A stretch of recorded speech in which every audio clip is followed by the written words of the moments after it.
Cabinet భేటీలో నిర్ణయం తీసుకున్నట్టు తెలిసిందే. సీఎం రేవంత్ అధ్యక్షతన సెక్రటేరియట్లో సాయంత్రం 4 గంటలకు మంత్రివర్గ సమావేశం జరగనుంది. ఈ సమావేశంలో హైడ్రా నోటీసులు, కూల్చివేతలు, అధికారులతో పాటు చట్టబద్ధత కల్పించే అంశంపై చర్చించనున్నారు. ఇప్పటికే దీనికి సంబంధించిన ముసాయిదా కూడా సిద్ధం చేసినట్టు తెలిసింది.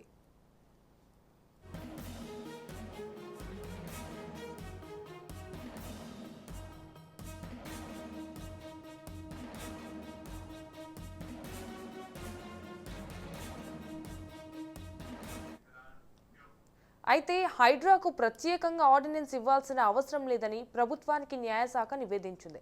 Irrigation, revenue, municipal administration and urban development, Panchayati Raj శాఖ, జీహెచ్ఎంసీలకు సంబంధించి ఆయా డిపార్ట్మెంట్లలో చెరువులు, కుంటల పరిరక్షణకు, ప్రభుత్వ భూముల రక్షణకు అమలవుతున్న చట్టాలను సవరించాలని సూచన వచ్చింది.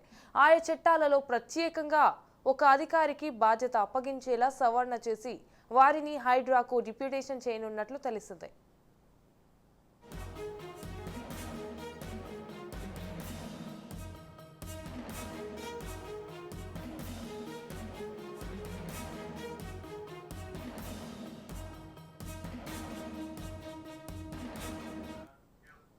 ఇలా అధికారాలను పూర్తిగా హైడ్రాలో డిప్యూటేషన్లో పనిచేస్తున్న ఆయా శాఖల అధికారులకు ఇవ్వనున్నారు. దీంతో నోటీసులు జారీ, కూల్చివేతలు పర్యవేక్షణ వంటివి కంప్లీట్ చేసేలా న్యాయశాఖ ప్రభుత్వానికి ప్రతిపాదన చేసింది. అయితే చెరువులు, ప్రభుత్వ భూముల పరిరక్షణ కోసం ఆక్రమణకు గురి కాకుండా ఉండేందుకు భారీ పెనాల్టీలు వేయడంతో పాటు జైలు శిక్షలు వంటివి కూడా అమలు చేయాలనుకుంటున్నది. దీనికోసం ప్రత్యేకంగా ఆర్డినెన్స్ ఇవ్వాలనే ప్రతిపాదన కూడా ప్రభుత్వానికి వచ్చింది. అధికారాల బదలాయింపు చేయడంతో పాటు ఆర్డినెన్స్ కూడా ఇస్తారని సెక్రటేరియట్ వర్గాలు వెల్లడించాయి.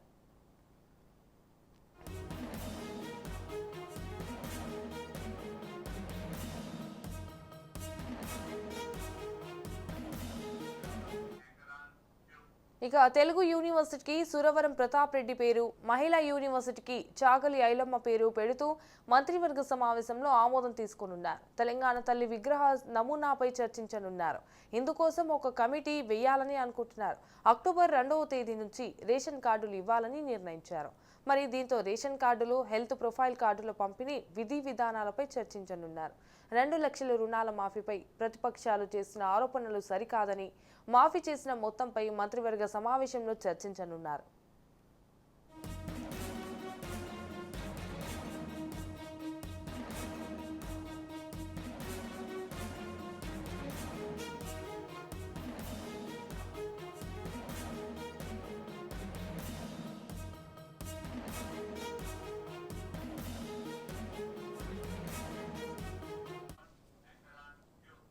ఇటీవల సంభవించిన భారీ వర్షాలు, వరదలు రాష్ట్రంలోని పలు ప్రాంతాలను దెబ్బతీశాయి. ఆ వరదల వల్ల జరిగిన నష్టాన్ని కేంద్రం దృష్టికి తీసుకెళ్లడానికి సహాయం కోరుతూ కేబినెట్ తీర్మానం చేయనున్నారు.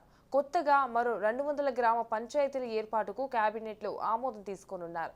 పెట్టుబడి సాయం కింద ఎకరాకు ఏడాదికి ఎకరాకు 15,000 ఇచ్చే దానిపై రైతు భరోసాకు సంబంధించి కేబినెట్లో చర్చించే అవకాశం ఉంది.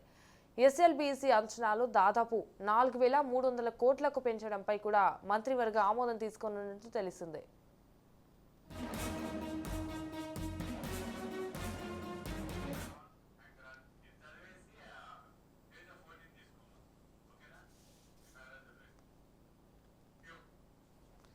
ఇక స్థానికతపై ఇటీవల హైకోర్టు ఇచ్చిన తీర్పు నేపథ్యంలో జీవో నంబర్ 33 పైన కూడా కేబినెట్లో చర్చించే అవకాశం ఉంది. ఇటీవల బీసీ కులగణనపై హైకోర్టు తీర్పు ఇవ్వడం, కొత్త బీసీ కమిషన్ కొలువు తీయడం, రిజర్వేషన్ల ఖరారుకు కులగణనపై ఎలా ముందుకు వెళ్లాలనే దానిపై కూడా కేబినెట్లో చర్చించి నిర్ణయం తీసుకున్నారు. ఫోర్త్ సిటీకి సంబంధించి కూడా కేబినెట్లో చర్చించనున్నారు. రైట్, ఇక ఇదే అంశానికి సంబంధించి మరిన్ని డీటెయిల్స్ మా స్పెషల్ కరెస్పాండెంట్ తేజ ఫోన్ ద్వారా అందిస్తారు. తేజ. సంజన, మొత్తంగా ఈ రోజు అయితే మాత్రం తెలంగాణ కేబినెట్ భేటీ జరగబోతుంది. చాలా కీలకమైనటువంటి భేటీగానే మనం ప్రధానంగా చెప్పాల్సి ఉంటుంది. ఎందుకంటే ఈ రోజు సాయంత్రం 4 గంటలకు కేబినెట్ భేటీ అయితే జరుగుతుంది. మొత్తంగా ముఖ్యమంత్రి రేవంత్ రెడ్డితో పాటు అన్ని శాఖల మంత్రులు కూడా ఎలాంటి గైర్ హాజరు లేకుండా అందరూ కూడా హాజరయ్యేటువంటి పరిస్థితి కనిపిస్తుంది.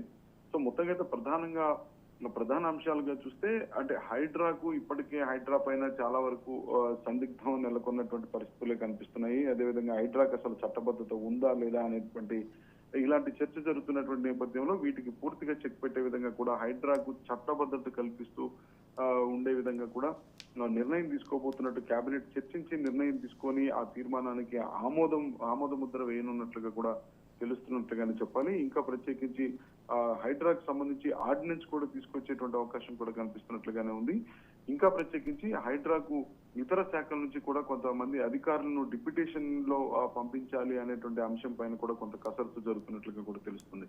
ఇంకా ప్రత్యేకించి అయితే మాత్రం పలు వర్సిటీలకు ఇటు మహిళా యూనివర్సిటీకి కావచ్చు, లేదంటే అదేవిధంగా తెలుగు యూనివర్సిటీకి కావచ్చు, పేరు మార్పు పైన కూడా చర్చ జరిగేటువంటి అవకాశం కనిపిస్తుంది. మహిళా యూనివర్సిటీకి సాకలి ఐలమ్మ పేరుకు కేబినెట్ ఆమోదం తెలుపుతుంది. అదేవిధంగా సురవరం ప్రతాప్ రెడ్డి, తెలుగు యూనివర్సిటీకి సురవరం ప్రతాప్ రెడ్డి పేరు ఖరారు చేస్తూ కూడా ఇటు కేబినెట్ ఆమోదం తెలిపేటువంటి పరిస్థితి కనిపిస్తుంది. ఇంకా ప్రత్యేకించి కొత్త రేషన్ కార్డుల అంశం చర్చకు వచ్చేటువంటి అవకాశం కనిపిస్తుంది. ఇంకా హెల్త్ ప్రొఫైల్ కార్డ్స్ కి సంబంధించిన అంశాలు కూడా చర్చకు వచ్చేటువంటి కనిపిస్తున్నాయి.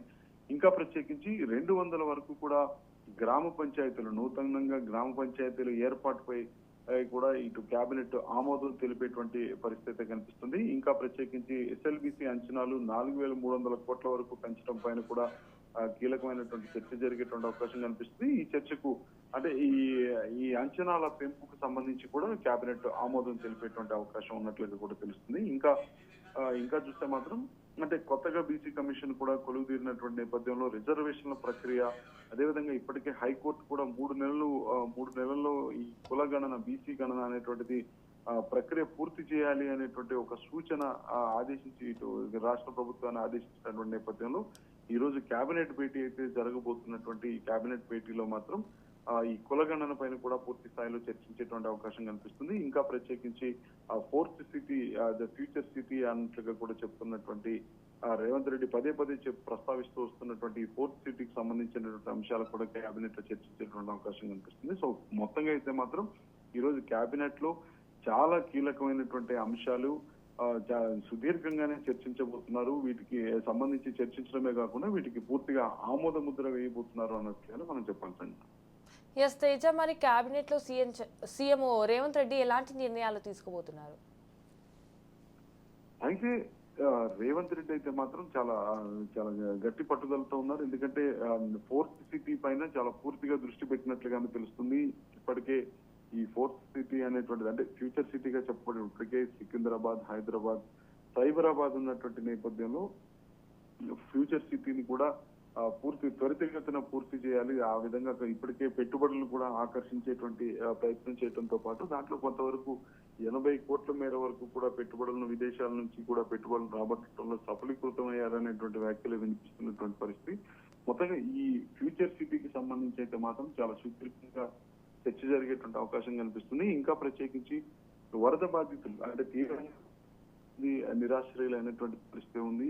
ఇటీవల వచ్చినటువంటి వరదలకు వాటి వల్ల ఆ వరద నష్టం పైన కూడా కొంత అంచనా వేయటమే కాకుండా వారందరినీ ఏ విధంగా ఆదుకోవాలి, పంట నష్టం కూడా 4.5 లక్షల ఎకరాల మేర కూడా పంట నష్టం జరిగినటువంటి పరిస్థితుల్లో వారి రైతులందరినీ కూడా ఏ విధంగా ఆదుకోవాలి అనేటువంటి అంశాలపైన కూడా ఒక పటిష్టమైనటువంటి ప్రణాళిక అయితే ఇటు రచిస్తున్నట్టుగా కూడా తెలుస్తుంది. సో మొత్తంగా హైడ్రాకు చట్టబద్ధత కల్పించడం, హైడ్రాకు సంబంధించి ఆర్డినెన్స్ ను తీసుకురావడం పైన కూడా ప్రత్యేక దృష్టి రేవంత్ రెడ్డి సారించినట్లుగానే చెప్పాలి. ఇంకా మూసీకి సంబంధించినటువంటి ప్రక్షాళన సంబంధించినటువంటి అంశాలు, మూసీ సుందరీకరణకు సంబంధించిన అంశాలు కూడా చర్చకొచ్చేటువంటి అవకాశం కనిపిస్తుంది. రేషన్ కార్డుకి సంబంధించినటువంటి అంటే అక్టోబర్ 2వ తేదీ నుంచి రేషన్ కార్డు అప్లికేషన్ స్వీకరణ ప్రారంభించాలని రేవంత్ రెడ్డి సూచించినటువంటి నేపథ్యంలో ఈ అప్లికేషన్ ప్రక్రియ కూడా నూతన రేషన్ కార్డుల అప్లికేషన్ల ప్రక్రియ అయితే కూడా జరగబోతున్నట్లుగానే చెప్పాలి. సో మొత్తంగా అయితే మాత్రం కేబినెట్ అయితే చాలా కీలకమైనటువంటి అంశాలని సుదీర్ఘంగా చర్చించిపోయి అన్ని చర్చించినటువంటి ప్రతి అంశానికి ఇటు తీర్మానం చేసి ఆమోద ముద్ర వేయబోతుంది కేబినెట్ అన్నట్లుగానే మనం చెప్పాల్సింది. Right, thank you for the updates Teja.